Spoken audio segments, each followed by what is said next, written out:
తక్కువ సమయంలో ఎక్కువ ఇన్ఫర్మేషన్ తెలుసుకోవడమే స్మార్ట్ పీపుల్ చేసే పని. మెగా వార్తల్లో మీరు మిస్ అవుతున్న మినీ డీటెయిల్స్ మీకోసం. నమస్తే, welcome to 4 sides TV prime news. నేను విజయశంకర్. ముందుగా హెడ్లైన్స్ చూద్దాం. గోదావరి నది కలుషితం, వ్యాధులు సోకే ప్రమాదం.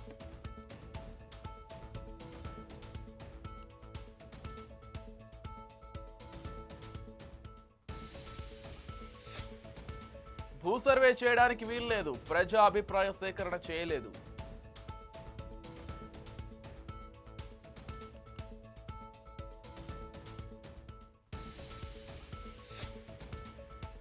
ప్రేమ పెళ్లి కావాలంది, కన్న ప్రేమ ఓడిపోయింది.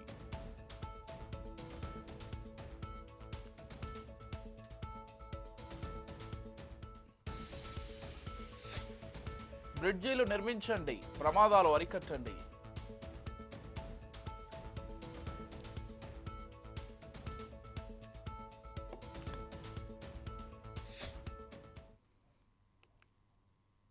డీటెయిల్స్ చూస్తే, కన్న కూతుర్ని హతమార్చాడు ఒక తండ్రి. కారణం తన మాట కాదని ప్రేమించిన అబ్బాయిని కావాలనుకుంది.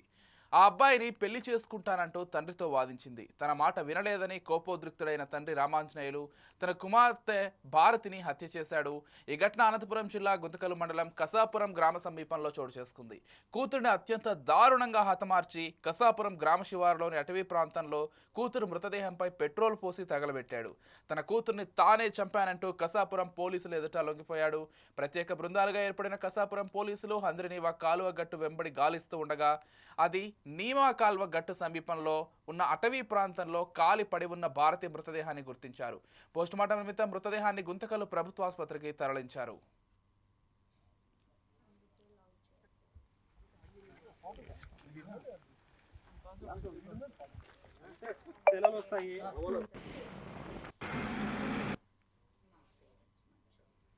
పొట్టేపాలెం ములుముడి కలూజాపై అసెంబ్లీలో ప్రస్తావించిన రూరల్ ఎమ్మెల్యే కోటమిరెడ్డి శ్రీధర్ రెడ్డి నిత్యం వేలాది వాహనాలు వెళ్లే ఈ మార్గంలో కలుజుల వద్ద బ్రిడ్జి లేకపోవడంతో ప్రమాదాలు జరుగుతున్నాయని అసెంబ్లీలో వివరించిన ఎమ్మెల్యే కోటమిరెడ్డి శ్రీధర్ రెడ్డి ప్రముఖ పుణ్యక్షేత్రాలు దర్గాలు చేరుకోవాలంటే ఈ మార్గం నుంచి ప్రయాణించాల్సి వస్తుందని అసెంబ్లీలో పేర్కొన్న కోటమిరెడ్డి కేవలం 7 కోట్ల నిధులు మంజూరు చేస్తే చేకూరుతుందని రాష్ట్ర ప్రభుత్వానికి విజ్ఞప్తి చేసిన ఎమ్మెల్యే కోటమిరెడ్డి శ్రీధర్ రెడ్డి పొట్టేపాలెం కలుజు మునుముడి కలుజు ఈ 2 కలుజుల మీద బ్రిడ్జిలు లేక ప్రతిరోజు యాక్షన్ జరుగుతున్నాయి. పేరుకి పొట్టేపాలెం కలుజు నెల్లూరు రూరల్ నియోజకవర్గంలో ఉంది. కానీ సగం జిల్లాకి అటు ఉదయగిరి, ఆత్మకూరు, కోవూరు ఈ అన్ని ప్రాంతాలకు కూడా కడప జిల్లా బద్వేలు కూడా ఈ పొట్టేపాలెం కలుజు మీదే వాహనాలు పోవాల్సిన పరిస్థితి. అనేక రకాల ఇబ్బందులు పడుతూ ఉన్నారు. అదేవిధంగా మునుముడి కలుజు 2 నియోజకవర్గాల సమస్య. నెల్లూరు రూరల్ సర్వేపల్లి. దయచేసి అధ్యక్ష, ఈ పొట్టేపాలెం కలుజు మీద మునుముడి కలుజు మీద బ్రిడ్జీలు కట్టాలంటే కేవలం 7 కోట్ల రూపాయల నిధులు సరిపోతాయి. దయచేసి మీ ద్వారా ప్రభుత్వాన్ని కోరుతూ ఉన్న సగం నెల్లూరు జిల్లా సమస్య, ఆ దారి గుండా వెళ్లే సమస్య, పవిత్ర పుణ్యక్షేత్రాలు దర్గాలు ఉన్నటువంటి ప్రాంతం ప్రతిరోజు కూడా యాక్సిడెంట్ జరుగుతూ ఉన్నాయి. పొట్టేపాలెం కలుజు మీద మునుగుడి కలుజు మీద బ్రిడ్జిలు కట్టాలని చెప్పని సవినయంగా రాష్ట్ర ప్రభుత్వాన్ని. నక్కపల్లి మండలం జానకయ్యపేట గ్రామంలో 190 ఎకరాలకు గాను భూ సర్వే చేయడానికి వచ్చిన సర్వేయర్ నక్కయ్యపేట గ్రామస్తులు అడ్డుకున్నారు. సర్వేయర్కు గ్రామస్తులకు మధ్య వాగ్వాదం జరిగింది. భూ సర్వే చేపట్టేటప్పుడు గ్రామస్తులకు పెద్దలకు ఎటువంటి ముందస్తు సమాచారం లేకుండా గ్రామసభ నిర్వహించడం, ప్రజాభిప్రాయ సేకరణ చేయకుండా భూ సర్వే చేయడం ఏంటని ప్రశ్నించారు. ఇప్పటికే హెట్రో కంపెనీ వలన వెలువడే కాలుష్యం వలన గ్రామంలో ప్రజలు అనేక రకాల వ్యాధులకు గురి అవుతున్నారని వాపోయారు. భూ సర్వే చేసేటప్పుడు గ్రామ ప్రజల అంగీకారం ఉంటేనే ఇటువంటి పరిశ్రమలు ఇక్కడికి వస్తాయని, లేని పక్షంలో భూ సర్వే ఆగేంత వరకు పోరాటాలు చేస్తామని హెచ్చరించారు. ఈరోజు ఇక్కడ రైతులందరూ ఆవేదనతో ఇక్కడ చాలా ఇబ్బందులతో ఉన్నారు.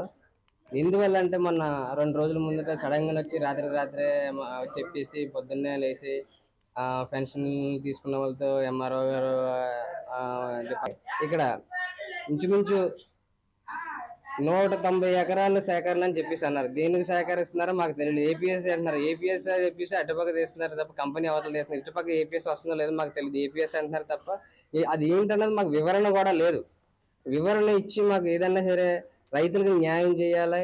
ఇక్కడ రైతులు న్యాయం చేయాలి అంటే ఇక్కడ ఆల్రెడీ పొల్యూషన్తో ఇక్కడ ఆల్రెడీ చాలా ఇబ్బందులు పడుతున్నాం. క్యాన్సర్తో రోగులతో, పారాలసిస్ వచ్చి గర్భాశయాలు పోతూ ఇందుతో రోగులతో చాలా ఇబ్బంది పడుతున్నాం.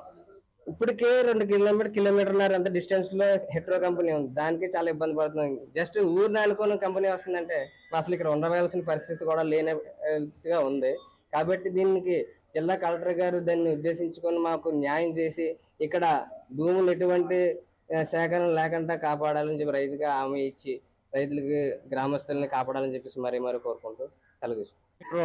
డ్రగ్స్ కంపెనీ పక్కన ఉన్న చిహెచ్ఎల్పురం లక్ష్మీపురం రెవెన్యూ గ్రామ పరిధిలోని పక్క జానకీపాడు పంచాయతీ పరిధిలో ఉన్న 192 ఎకరాలు మొత్తం గవర్నమెంట్ తీసుకోవడానికి ఆమోదంతో లిస్ట్ ఏదో వచ్చిందని అంటున్నారు. మొన్న ఎంఆర్ఓ గారు సచివాలయంలో వచ్చి ఏదో కొద్దిగా దాని గురించి ఇష్యూ చేసి వెళ్ళిపోయారు. కానీ అవి రైతులందరూ కూడా ఆ సమస్య కొంతమందికి కూడా చాలామందికి తెలియదు. ఇక్కడ రైతులు 20 ఎకరాలు 30 ఎకరాలు అరెకరం దగ్గర నుంచి 20 నాయకులకు కానీ కూడా తెలియకుండా సర్వే జరుగుతుంది. దీన్ని రైతులందరూ తెలుసుకొని అడ్డుకోవడం జరిగింది. కాబట్టి ఇక్కడ సమస్యని తెలియాలంటే ఎంఆర్ఓ తదితర కలెక్టర్ గారు కానీ ఇక్కడికి వచ్చి ఈ గ్రామంలో మీటింగ్ ఏర్పాటు చేసి రైతుల సమస్యలను ఏంటో పూర్తిగా తెలుసుకొని 5వ రోజు బడ్జెట్ సమావేశాలు ఉదయం 9 గంటలకు ప్రారంభమయ్యాయి. ఈ మేరకు సభ ప్రారంభంలోనే ప్రతిపక్ష హోదా కోసం మాజీ సీఎం జగన్ రాసిన లేఖను, అందులోని అంశాలను బహిర్గతం చేయాలని మంత్రి ఫరూక్ స్పీకర్ అయ్యన్న పాత్రుడిని కోరారు. ఈ మేరకు స్పీకర్ సభలో జగన్ రాసిన లేఖలోని అంశాలు సభలో ప్రస్తావించారు. ఈ సందర్భంగా ఆయన మాట్లాడుతూ జూన్ 24, 2024న మాజీ సీఎం జగన్మోహన్ రెడ్డి తనకు లేఖ రాశారని సభలో ప్రస్తావించారు. ఈ సందర్భంగా ఆయన మాట్లాడుతూ ఆయన రాసిన లేఖలో అభియోగాలు, ప్రేలాపనలు, బెదిరింపులు చేశారని ఆరోపించారు. తనకు అసెంబ్లీలో ప్రతిపక్ష హోదా అర్హత ఉందంటూ అసంబద్ధ వాదన చేశారని ఫైర్ అయ్యారు. మీ అందరికీ తెలుసు, ఈ 16వ శాసనసభలో సభ్యులైనటువంటి జగన్మోహన్ రెడ్డి గారు 24/6/2024 తేదీన నాకు ఒక లేఖ రాశారండి. ఆ లేఖలో అంతా చూస్తే అభియోగాలు, ప్రేలాపనలు, బెదిరింపులమయం, అంతకంటే ఏమీ లేదు. దానికి తోడు తనకు ప్రతిపక్ష నాయకుడి హోదా అర్హత ఉందంటూ అసంబద్ధ వాదన చేస్తున్నారు. మీరందరూ చూస్తున్నారు టీవీలో దీన్ని. కానీ ఆ లేఖలో ఎలాంటి ప్రత్యేక అభ్యర్థన లేదన్న విషయాన్ని మీరందరూ గమనించాలి. ఈ లేఖ రాసిన కొద్ది రోజుల తర్వాత జగన్మోహన్ రెడ్డి గారు ఆంధ్రప్రదేశ్ హైకోర్టుని ఆశ్రయించారు. హైకోర్టు కూడా వెళ్ళారు. విచిత్రం ఏమిటంటే తనకు ప్రతిపక్ష నాయకుడిగా ప్రకటించవలసిందిగా శాసనసభ కార్యదర్శిని, స్పీకర్ కార్యదర్శిని ఆదేశించాలని ఆ రిట్ పిటిషన్లో విజ్ఞప్తి చేశారు. జగన్మోహన్ రెడ్డి గారు పిటిషన్ ఇంకా విచారణ అర్హత కలిగి ఉన్నదో లేదో అని నిర్ధారించే దశలోనే ఉంది. ఇంకా రిట్ పిటిషన్ వేసి అర్హత ఉందా లేదా మీకు అని చెప్పి ఆ దశలోనే ఇంకా ఉంది. ఈ పిటిషన్లో వైఎస్ జగన్మోహన్ రెడ్డి గారు స్పీకర్ను, శాసన వ్యవహారాల మంత్రిని ప్రతివాదులుగా చేర్చినప్పటికీ ఆ ఇద్దరిని మినహాయించాలని గౌరవ అడ్వకేట్ జనరల్ గారు చేసిన సూచనతో గౌరవ న్యాయస్థానం ఏకీభవించింది. నిజానికి ఈనాటి వరకు హైకోర్టు జగన్మోహన్ రెడ్డి చేసినటువంటి పిటిషన్ విచారణ అర్హత ఉందో లేదో నిర్ధారణే ఇంకా జరగలేదు. వైఎస్ జగన్మోహన్ రెడ్డి గారు ఈ రకమైనటువంటి ఏటూరు నాగారం మండలం ముల్లకట్టు గోదావరి నదిలో బర్డ్ ఫ్లూ బారిన పడి చనిపోయిన కోళ్లను వేల సంఖ్యలో వేయడంతో పుణ్యస్నానాలకు వచ్చే భక్తులు ఇబ్బందులు పడడమే కాకుండా వ్యాధి సోకి చనిపోయిన కోళ్లను తిన్న చేపల మూలంగా మనుషులకు వ్యాధులు సోకే ప్రమాదం ఉందని అధికారులు చర్యలు తీసుకోవాలని గోదావరి తీర ప్రాంత ప్రజలు, నది స్నానానికి వచ్చే భక్తులు కోరుతున్నారు.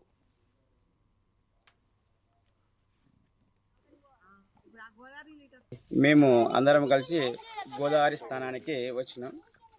ఈ గోదావరి పరివాహక ప్రాంతం మొత్తం బర్డ్ ఫ్లూ వచ్చిన కోళ్ళతో నిండి ఉన్నది. గోదావరిలో స్నానం చేయడానికి చాలా ఇబ్బంది పడుతున్నారు. దీనిపైన అధికారులు చర్యలు తీసుకొని ఆ కోళ్ళను తొందరగా రిమూవ్ చేయవలసిందిగా కోరుచున్నాం. అధికారులు తొందర స్పందించాలి. దీనివల్ల రోగాలు వచ్చి చాలామంది ఇబ్బంది పడతారు. దయచేసి చర్యలు తీసుకోవాల్సిందిగా మనవి. మేము అందరం కలిసి గోదావరి స్థానానికి వచ్చినాం. ఈ గోదావరి పరివాహక ప్రాంతం మొత్తం బర్డ్ ఫ్లూ వచ్చిన కోళ్ళతో నిండి ఉన్నది. గోదావరిలో స్నానం చేయడానికి చాలా ఇబ్బంది పడుతున్నారు. దీనిపై ఆసుపత్రిలో చేరిన వ్యక్తి వైద్య చికిత్సల అనంతరం రోగి త్వరగా కోలుకునేందుకు వైద్యుల పర్యవేక్షణలో అవసరమైన పునరావాస కేంద్రం నెల్లూరులోని మెడికల్ సూపర్ స్పెషాలిటీ హాస్పిటల్లో ఏర్పాటైంది. ఈ పునరావాస కేంద్రాన్ని జిల్లా ఎస్పీ కృష్ణకాంత్ ప్రత్యేక పూజలు నిర్వహించి ప్రారంభించారు. నెల్లూరులో మొట్టమొదటిసారిగా కార్పొరేట్ స్థాయి వైద్య సౌకర్యాలతో పాటు పునరావాస కేంద్రం ఏర్పాటు చేయడం అభినందనీయమన్నారు. అనుభవజ్ఞులైన వైద్యుల పర్యవేక్షణలో కొనసాగే ఈ కేంద్రం చికిత్స పొందిన తర్వాత రోగులు కోలుకునేందుకు ఎంతగానో దోహదపడుతుందన్నారు. రిహాబిలిటేషన్ వార్డ్ ఒకటి ఈరోజు ఓపెన్ చేయడం జరిగింది. First of all congratulations for Medicover management అందరికీ. దీంట్లో మెయిన్ అడ్వాంటేజ్ ఏంటంటే ఈ రిహాబిలిటేషన్ వార్డులో ఇన్ హౌస్ రిహాబిలిటేషన్ వార్డు. యూజువల్గా రిహాబిలిటేషన్ వార్డ్స్ మనకు వితిన్ హాస్పిటల్ లేకుండా బయట ఉంటాయి. బట్ ఫస్ట్ టైం నెల్లూరు సిటీలో మనకు రిహాబిలిటేషన్ వార్డ్ని మనకు హాస్పిటల్స్లోనే మనం పెట్టడం జరిగింది.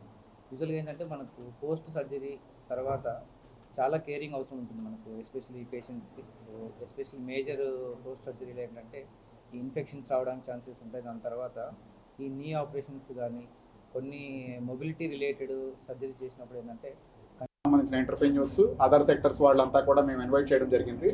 అలాగే గవర్నమెంట్ ఆఫ్ ఇండియా నుంచి అనౌన్స్ చేసిన ఎంఎస్ఎంఈ రిలేటెడ్ స్కీమ్స్, అలాగే యూనియన్ బ్యాంక్ ఆఫ్ ఇండియా నుంచి ఉన్న ఎంఎస్ఎంఈ స్కీమ్స్ అన్నిటి మీద కూడా ఈ ప్రోగ్రాంలో అవగాహన కల్పించడం జరిగింది. Union bank of India one of the leading public sector bank in the country. And మన డిసెంబర్ 31, 2024 కాలానికి సంబంధించి టోటల్ 21.66 లక్షల కోట్లు total business union bank of India చేస్తున్నది. దీంట్లో ఆల్మోస్ట్ డిపాజిట్స్ 12.17 లక్షల కోట్లు రిజిస్టర్ చేయడం జరిగింది. అలాగే పబ్లిక్కి బ్యాంక్ నుంచి శాంక్షన్ చేసిన లోన్స్ అండ్ అడ్వాన్సెస్ 9.49 లక్షల కోట్లు శాంక్షన్ చేయడం జరిగింది. అలాగే యూనియన్ బ్యాంక్ ఆఫ్ ఇండియా 8,574 బ్రాంచ్ల ద్వారా త్రూ అవుట్ ఇండియా చేయడం జరుగుతుంది. అలాగే మేము రుణ సదుపాయం కల్పించిన దాదాపు 9,49,000 కోట్ల అమౌంట్లో 1,30,000 కోట్లు టోటల్ ఎంఎస్ఎంఈ సెక్టర్కి ఇవ్వడం జరిగింది. ఎంఎస్ఎంఈ సెక్టర్ కూడా union bank of India SLBC tunnel ప్రమాద ఘటనకు నాటి బీఆర్ఎస్ ప్రభుత్వం నేటి కాంగ్రెస్ ప్రభుత్వ వైఫల్యాలే కారణమని సిపిఎం కేంద్ర కమిటీ సభ్యుడు తమ్మినేని వీరభద్రం అన్నారు. నల్గొండ జిల్లా మిర్యాలగూడలో మీడియాతో మాట్లాడారు. ఎస్ఎల్బీసీ టన్నెల్లో ప్రమాదం సంభవించడం దురదృష్టకరమన్నారు. ఇది ప్రకృతి వైపరీత్యం కాదని, పాలకుల వైఫల్యమని విమర్శించారు. ముందస్తు జాగ్రత్త చర్యలు తీసుకుంటే ప్రమాదం జరిగి ఉండేది కాదని అభిప్రాయపడ్డారు. నాటి బీఆర్ఎస్ ప్రభుత్వం పనులు పూర్తి చేసి ఉంటే పరిస్థితి దాపురించేది కాదన్నారు. కాంగ్రెస్ ప్రభుత్వం చేపడుతున్న సహాయక చర్యలు చేతులు కాలేక ఆకులు పట్టుకున్న చందంగా ఉన్నాయని విమర్శించారు. ఇప్పటికైనా పరస్పర ఆరోపణలు మానుకుని ప్రమాదం పట్ల అప్రమత్తంగా ఉంటూ సొరంగ మార్గాన్ని పూర్తి చేయాలని సూచించారు. కారణాలు ఇవన్నీ వాళ్ళు విచారణ చేసి చెప్తా ఉన్నారు. పొలిటికల్ కారణం స్పష్టం. దాంట్లో బీఆర్ఎస్ ప్రభుత్వం 10 ఏళ్ళు వచ్చింది, ఇప్పుడు 7 సంవత్సరం వచ్చింది. ఎవ్వరు కూడా దాన్ని పూర్తి చేయాలని పట్టుదల ప్రదర్శించట్లేదు. వాస్తవంగా ఇది కేసీఆర్ చెప్పాడు మొదటి ఎన్నికల్లోనే, మేము గెలిస్తే కుర్చీ వేసుకొని కూర్చొని అదేంటి ఎస్ఎల్బీసీ సొరంగాన్ని అంతా పూర్తి చేస్తున్నాం. మరి ఆయన కుర్చీ దొరకలేదా? ఇప్పుడు ఆ కుర్చీ ఉన్న కుర్చీ పోయింది. ఇప్పుడు 10 ఏళ్ళు అయిపోయింది. ఇప్పుడు కాంగ్రెస్ వాడు అనే శక్తి లేక ఇంకోళ్ళ మీద ఏడవడం. ఇప్పుడు ఆ బీఆర్ఎస్ అప్పుల వల్లనే మేమంతా ఏం చేయలేకపోయాం అనేది చెప్పడానికి ఒక చాలా అయిపోయింది. ప్రమాదం జరిగింది, కనీసం చనిపోయారా ఉన్నారా తెలుసుకోలేకపోతున్నారు. చనిపోతే బయటకు సవాల్ తీయలేకపోతున్నారు. ఇంతకంటే హీనస్థితి ఇంకోటి ఉండదు. గవర్నమెంట్ 11 రోజులు అయిపోతుంది.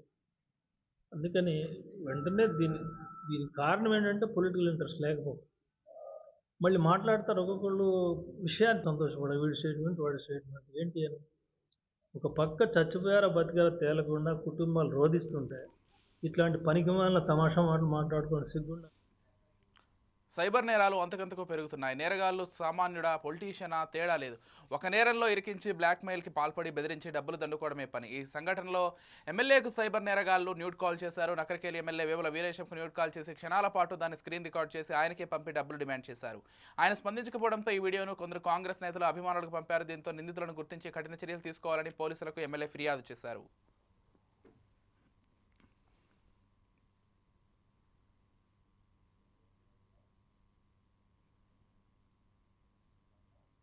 గుంటూరు జిల్లాలో మాజీ మంత్రి బొత్స సత్యనారాయణపై రాజధాని అమరావతి రైతులు పోలీసులకు ఫిర్యాదు చేశారు. శాసన మండలిలో అమరావతిని శ్మశానంతో పోలుస్తూ బొత్స మాట్లాడారు. దీంతో బొత్స వ్యాఖ్యలు తమ మనోభావాలు దెబ్బతీసేలా ఉన్నాయని రాజధాని రైతులు కంచర్ల జగన్మోహన్ రావు అమరావతి బహుజన ఐకాస అధ్యక్షుడు పోతుల బాలకొట్టయ్య అన్నారు. ఈ మేరకు తుళ్లూరు పోలీస్ స్టేషన్లో ఫిర్యాదు చేశారు. ఈ దేశాన్ని అగౌరవపరిస్తే ఎలాంటి తప్పు, ఒక రాష్ట్రాన్ని అగౌరవపరిస్తే ఎలాంటి తప్పు, ప్రజా రాజధాని అమరావతిని అగౌరవపరిచినా కూడా అంతే తప్పు.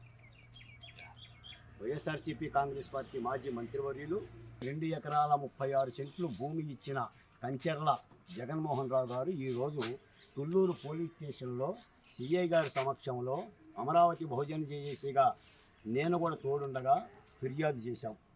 తప్పనిసరిగా సిఐ గారు విచారించి తగు చర్యలు తీసుకుంటాడని చెప్పేసి మాకు హామీ ఇచ్చారు. ఈ అమరావతి వైఎస్ జగన్మోహన్ రెడ్డి తాడేపల్లిలోని కేంద్ర కార్యాలయంలో మీడియా సమావేశం నిర్వహించారు. కూటమి ప్రభుత్వం స్పీకర్ వ్యాఖ్యలపై ఆయన స్పందించారు. అసెంబ్లీలో ప్రతిపక్షం చెబుతున్న మాటలు వినడం లేదని అన్నారు. అందుకే మీడియా ముందుకు వచ్చామని తెలిపారు. చంద్రబాబు నాయుడు ప్రభుత్వం 2 బడ్జెట్లు ప్రవేశపెట్టిందని చెప్పారు. సూపర్ 6, 143 హామీల కోసం అరాకురా కేటాయింపులు చేశారని అన్నారు. అన్ని రకాలుగా మోసం చేసిన తీరు తేటతెల్లంగా కనిపిస్తోందని చెప్పుకొచ్చారు. గవర్నర్ గారి స్పీచ్, అదే రకంగా 28వ తారీఖున ప్రవేశపెట్టిన బడ్జెట్, వీటి అన్ని విషయాల మీద సుదీర్ఘంగా అసెంబ్లీలో ఎలాగూ ప్రతిపక్షం చెప్తా ఉన్న మాటలు ఎలాగూ వినే పరిస్థితి, అసెంబ్లీ నుంచి ప్రజలకు తెలిపే పరిస్థితి లేని పరిస్థితుల మధ్య మీ ద్వారా ప్రజలకు ప్రతిపక్షం సైడ్ నుంచి బడ్జెట్ మీద, గవర్నర్ ప్రసంగం మీద, వీటి అన్ని అంశాల మీద ఇటువైపున నాణ్యానికి ఇటువైపున వర్షన్ కూడా వినిపించే కార్యక్రమం చేస్తూ ఉన్నాం. నిజంగా చంద్రబాబు నాయుడు గారి 2 బడ్జెట్లు, ఇవాళ చంద్రబాబు నాయుడు ప్రవేశపెట్టిన 28వ తారీఖున తాను ప్రవేశపెట్టిన బడ్జెట్తో 2 బడ్జెట్లు తను ప్రవేశపెట్టినట్లు అయింది. ఈ 2 బడ్జెట్లు చంద్రబాబు నాయుడు గారివి గమనించినట్లయితే బాగా ప్రస్ఫుటంగా కూడా కనిపించేటి ఏమిటి అని అంటే, చంద్రబాబు గారు అన్ని రకాలుగా ప్రజలను మోసం చేసిన తీరు బడ్జెట్ కానీ గవర్నర్ ప్రసంగం కానీ ఏది చూసినా కానీ కనిపించేది ఒకటే. గవర్నర్ ప్రసంగంలో వీళ్ళు రిప్లై ఇచ్చేటప్పుడు కానీ, బడ్జెట్ స్పీచ్లో కానీ, ఎక్కడ చూసినా కానీ మనకు కనిపించేటివి 2 కనిపిస్తాయి. విషయం ఏమిటి, ఎన్నికలప్పుడు వాళ్ళు ఇచ్చిన హామీల విషయానికి ఏమిటి, వాటికి సంబంధించి ఏం చెప్తున్నారు, ఆ సూపర్ 6, ఆ సూపర్ 7 విషయాలు ఏమిటి, ఆ మేనిఫెస్టోలో మీరు 143 హామీలను ఇచ్చారు, ఆ 143 హామీల పరిస్థితి ఏమిటి అని చెప్పి అడిగితే మాత్రం. కులగణనపై తీర్మార్ మల్లన్న ఘాటుగా స్పందించారు. కులగణన చేసే సమయంలో సీఎంకు సూచనలు ఇచ్చామని తెలిపారు. బీసీ కులగణన దేశానికి ఆదర్శంగా ఉండాలని భావించినట్లు చెప్పారు. కులగణన తూతూ మంత్రంగా చేశారని మల్లన్న మండిపడ్డారు. తీన్మార్ మల్లన్న అడిగింది కులగణన తప్పు. మీరు ఈ ప్రభుత్వం చేసినటువంటి కులగణన చిత్తు కాగితంతో సమానం. ఇది ఎందుకు పనికిరాదు, ఇది బీసీలను ప్రజలను మోసం చేస్తున్నటువంటి నివేదిక అని చెప్పి తగలబెట్టడం జరిగింది. నేను కూడా చెప్పిన కులగణన చేసే క్రమంలో ముఖ్యమంత్రి గారికి నేను కూడా సూచన చేసిన. 1931 తర్వాత అసలు మా తలకాయలను లెక్కించినోడు లేడు కులాల వారీగా. మీరే మంచి కార్యక్రమం చేపట్టిరు. 14లో కేసీఆర్ గారు సర్వే చేసినప్పుడు దుబాయ్ బొంబాయి ఎక్కడున్నాడు కూడా వచ్చిండు. అంత పకడ్బందీ ప్రచారం చేసిరు. కానీ ఇవాళ తూతూ మంత్రంగా సమగ్ర కుటుంబ సర్వే అయిపోయే టైంకి పీరియడ్ ఎండ్ ఏది మొన్న చేసిన సర్వే అయిపోయే టైంకి ముఖ్యమంత్రి గారు పిలుచుకొని ఏదో తూతూ మంత్రంగా ఇచ్చినట్టు చేసిండు. ముఖ్యమంత్రి గారికే గంత నిర్లక్ష్యం ఉన్న తర్వాత మంత్రులకు నిర్లక్ష్యం ఉండదా? కింద క్యాడర్కు నిర్లక్ష్యం ఉండదా? పోనీ చేసిండ్రేదో మీరే చెప్తిరి. ఆదర్శవంతమైన సర్వే ఎప్పుడైతే 100% చేసి 100% లెక్కల్లో పక్కాగా ఎవరి వాటా ఏందో తేల్చి ఎమ్మెల్సీ అభ్యర్థిగా జనసేన నేత నాగబాబు పేరు ఖరారైంది. ఎమ్మెల్యే కోట అభ్యర్థిగా ఆయన పేరును జనసేన అధినేత పవన్ కళ్యాణ్ ఖరారు చేశారు.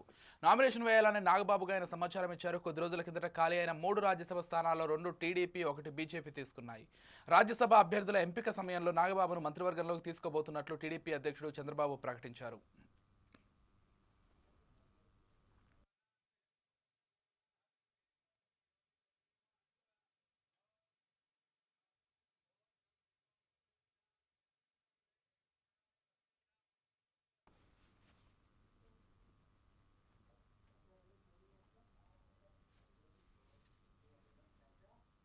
ఇవి prime updates. Keep watching 4 Sides TV.